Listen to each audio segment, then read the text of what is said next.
కీర్తిశేషులు రామోజీరావు గారి సంస్మరణ సభ.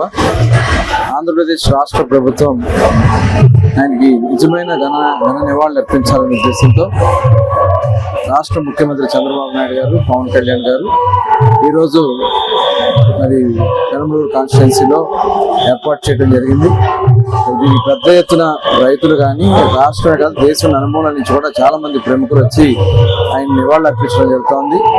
నిజంగా అటువంటి మహనీయుడు మరి ఆంధ్ర రాష్ట్రంలో పుట్టడం, ముఖ్యంగా కృష్ణా జిల్లా పుట్టడం మేమందరం కూడా అదృష్టంగా భావిస్తా ఉన్నాం. ఇవాళ ప్రతిదీ కూడా ఆదర్శంగా ఇవాళ ఆయన చేసినటువంటి కార్యక్రమాలు కానీ, ఆయన నడిపించినటువంటి సంస్థలు కానీ ప్రతి ఒక్కరిలో ఒక చైతన్యం, నూతన ఉత్తేజాన్ని తీసుకొచ్చే కార్యక్రమాన్ని ఆయన ఏర్పాటు చేయడం జరిగింది. ఈనాడు పేపర్ 1974లో దాదాపు 50 సంవత్సరాల క్రితం ఆయన పత్రికా రంగంలో పెద్ద ఎత్తున సేవా కార్యక్రమాలు చేయడం, ప్రజల్ని చైతన్యపరచడం, అక్షరాన్ని ఆయుధంగా చేసుకుని ఇవాళ అనేక ప్రభుత్వాల మీద ఆయన చేస్తున్నటువంటి అవినీతి మండారం అంతా కూడా బయట పెట్టినటువంటి సందర్భాలు చూసాం.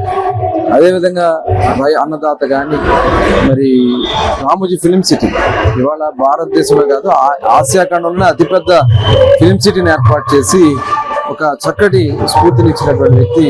ఆయనకు అనేక మంది ఇబ్బంది పెట్టారు. ఆనాడు రాజశేఖర రెడ్డి గారు కానీ, ఈనాటి ముఖ్యమంత్రి మరి గత ముఖ్యమంత్రి జగన్మోహన్ రెడ్డి నిజంగా ఆ వయసులో కూడా ఆయన్ని ఎంత బాధ పెట్టాడో చూసిన ప్రతి ఒక్కరు కూడా బాధపడ్డాం. కానీ భీష్ముడిలాగా ప్రభుత్వ అంతం చూసి ఆయన వెళ్ళిపోయారు. అది కొద్దిగా బాధ అనిపించిన, నిజంగా ఇలాంటి దుర్మార్గాల మీద పోరాడినటువంటి ఆ వయసులో కూడా ఆయన చేసినటువంటి స్ఫూర్తిని ప్రతి ఒక్కరు కూడా తీసుకోవాలని చెప్పి సందర్భంగా కోరుతాను.